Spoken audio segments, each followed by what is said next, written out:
It's after work. I gotta go rescue a Miata down in Boca. Yeah, it's a 1999 NB Miata that's had a motor swap because, of course, rod knock. Right now, it won't. This car won't start. What we got going on? So the problem is the carbonator ain't hooked up to the motor. This is the problem right here. Eric, here the way. Oh, That looks fine to me. Is that with 2 sensor plug? I don't know. It's like it's from the actual engine. It's the harness side? The harness side. I guess we're gonna have to start crimp connecting shit. So we have determined that there is no spark. We checked the crank sensor. It's chewed through on the wire a little bit. Right down in there, you'll see. Yeah, that's kind of like perfect angle. The blue wire is chewed a little bit through, but it's just the insulation. The copper is still connected, so that shouldn't be an issue. So, coil pack time. All right, new coil pack is in. Will it start? No.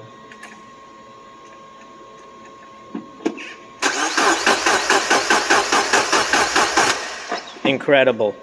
Okay, so after trying 2 different coil packs, 2 different cam sensors, 2 different crank sensors, 3 different main relays, I finally figured out that the main relay just wasn't getting power and it wasn't clicking, which I was unfamiliar with in the Miatas, that the main relay literally turns the ECU on. So it was just a 15 amp fuse underneath the dash. Disappointing. We went to Lauderhill, got a crank sensor and everything, but I thought there was no spark only, but there was no spark, no fuel, no nothing. Okay, so finally figured out. We thought that, well, Eric thought that the O2 sensor was blown out because he put the EGR pipe in, right? This was right up against the EGR pipe, and of course, EGR pipe get hot. EGR pipe melt the connector, and one of the pins, this pin right here, was shown through, shorted onto the EGR pipe, and blew that 15 amp fuse for the ECU, causing the entire engine to stop running. So now I just put some electrical tape on there. Connor's going to put it in a beautiful spot that is not going to make it get all spicy again, and hopefully that fuse won't pop. One downside, your defogger will not work. All right, just as proof that the car starts,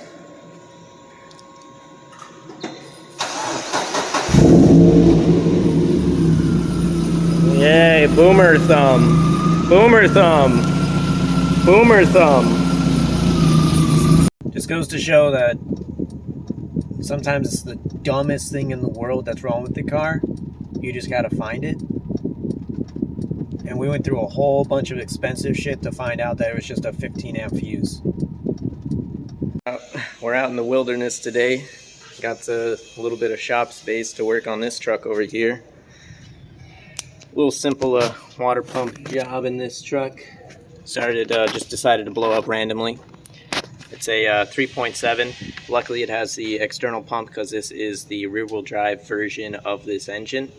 Anyone who has like a Ford Taurus or Fusion, anything with the V6 that's side mounted, laterally mounted, you know that that timing chain pump is bad. But this one's on the outside, so it's no big deal. It's been filled with water multiple times already while it's been leaking, just transporting it here. So there's not much coolant in it, and the truck's pretty much outside, so I'm just going to let that water go on the ground. It'll evaporate, be fine. And then we got some nice Motorcraft gold to put back in it. And also the updated 3-bolt pump from Ford. Everything Ford. It's all nice OEM stuff, what I like to see. This truck's kind of weird because I'm over at Tommy's shop in this truck. It's an F-150, but she's thick. Need some big old wheels and some Fox shocks and raise it up a bit and it'll be sick. Just unfortunate it has a 3.7. Hopefully it gets a bigger engine in the future because this truck has really well done. Like the body kit was fully molded to it and it looks perfect. So yeah, let's get on to this water pump removal. First we got to take off that hose down there, this one, this hose, this little hose, then unbolt the thermostat housing bypass thing, yes, and then we can get to the pump underneath. So that's first. Okay. I thought that was going to be a little bit more difficult. I'm kind of disappointed. I've only been here for, what, 30 minutes? And I already got the new pump in there with the new 3 bolts. Now, I was told that I might have to cut the bolts for the pulley, but there's no interference on those. So I put it back together and it's fine. Got it all back together, everything's tightened up, all new gaskets. There's a gasket behind here that needs to get replaced. There's an O-ring here, as well as an O-ring on the bottom of the pump, and of course the pump gasket. That's about it, we're done. Just gotta fill it up with some coolant, connect up some more hoses, and that's about it. Just finished buttoning this up. Got the intake back in, all the hoses are connected, and just need to add some more coolant. 1 gallon was not enough. So, go grab another gallon and we'll be on the way with this thing. And if anyone's wondering, yes, I did disconnect the battery as well, just so you know. Got all these haters out here, you know, you gotta put them down immediately in the video as they're watching before they say something in the comments, you know. And she's back alive, okay. So I got a fun one right now. I've already replaced the slave cylinder. I bled it multiple times, but realized that the master cylinder back there is bad. I've already popped out the little sensor thing that's on the side of it. Just a simple little clip right there, and then it just pops down. Don't even have to unplug it or anything. This master cylinder is both the easiest and the hardest thing to take in and out. I say it's hard because there's a clip inside of the clutch pedal that needs to be removed. This is a 2009 Jetta. The slave cylinder is well documented on how to change, but the master cylinder is not documented at all that I can find. So I eventually did find some documentation on how to change it. There's just this little clip that holds on to the end of a ball on the rod, and you push the clips in, and then the ball pops out. You'll see in a second how easy this master cylinder is to take in and out. It's a joke compared to any other car. It is cheap plastic garbage from Germany, but it's going to be like 15 minutes to change a clutch master cylinder, which is kind of insanely quick. There's no bolts, just 2 quick connects and a little clippy that holds the ball in, and then it's out. That easy. So I got the little rod out from under the dash. Unfortunately, the whole carpet is soaked, so I got my shirt wet, of course, because I had to go up in there. Like basically right where that blue spot is, there's 2 clips that are opposite each other, like this in there. You just push these in, and then it pops out, and then it frees the ball end of the clutch. You reuse this piece, which is fine. So now the clutch pedal is just a floppy dick in there. Good. And then watch, in like about 30 seconds, I will maybe have this guy out. All I gotta do is push up on a plastic tab.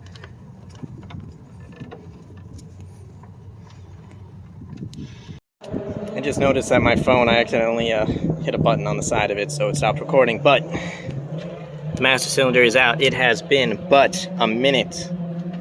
See, this thing is in there like this. All you do is take off the lower line, you pop off this line, and then you just twist this way and then pull it out, and that's it, you're done. I think I have to take this little rubber piece off. That's the other half of it. Yes, I do. That's about it, and just reverse the install and you're good to go.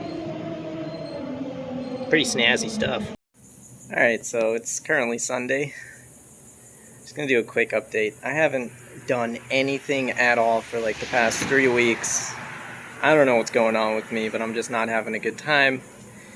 The Accord is still sitting here under its car cover. I did clean up the garage so everything's all nice and tucked up back here. You know, I just kind of lazily threw everything, making stacks over here and stuff. Yep. James let me borrow his gimbal thing, so I got to figure out how to use this and maybe get some fun little stuff. I don't know what I'm going to do with it. He wasn't using it, so let me play with it a little bit, which will be fun. I'm not quite sure what I have planned today. I am going to James's house. Might do some powder coating stuff. That's about it. It's just not been a great month. August sucks. Alright, so we're out here with James at this Jammer's lab of powder coating different things. So we're gonna try powder coating this burger. This is just a standard butter burger from Culver's with the meat, the lettuce, the onion, the tomato, and butter. And what color is that specifically? Oh. Dazzling green. Dazzling green burger. Yeah. This is gonna be exciting stuff. See? Yeah. Yeah. It's got a little sparkle in it. It'll be nice. All right.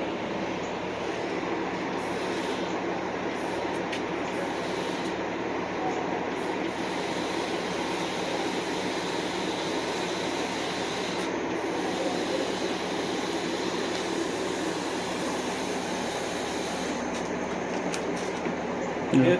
Yep. There we go. Oh my god.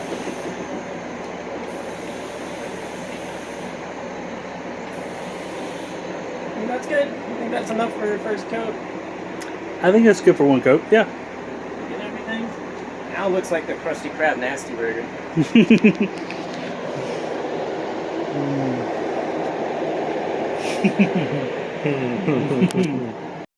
Burger is in the freezer oven thing, yes? Yeah. Oven. Yeah. Totally yeah, burger. Burger. Burger.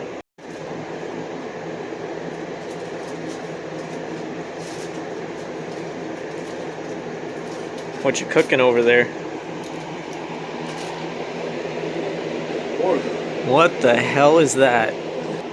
Yeah. You think another coat? Might as well, right? You see the sparkles?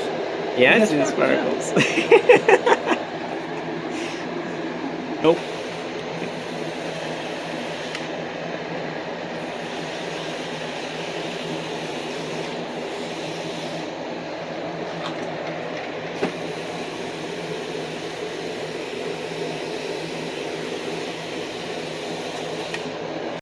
So we just got this out of the oven, second coat. Look at that sparkle. Oh yeah. Didn't get the bottom, but that's alright. This thing is just ridiculous. And it's one solid piece now. Like, it's connected. And yeah. So this thing's hilarious.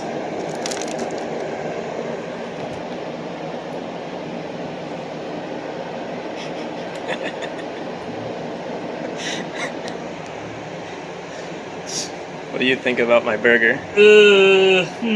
Festive? Festive.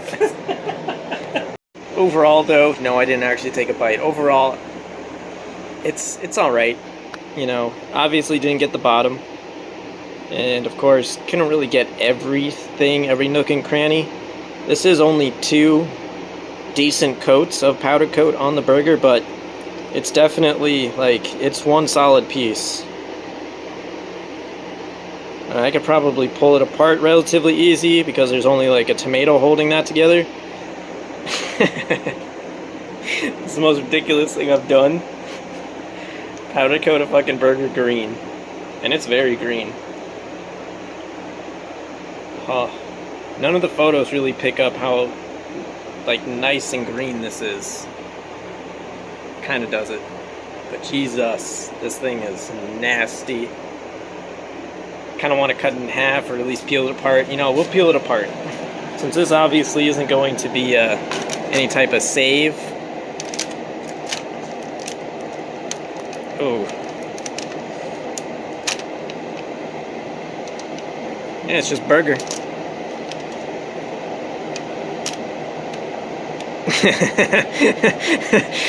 I think that's enough. Yeah. Just gonna throw this out now. Probably gonna do this again to some other stupid shit. We'll see.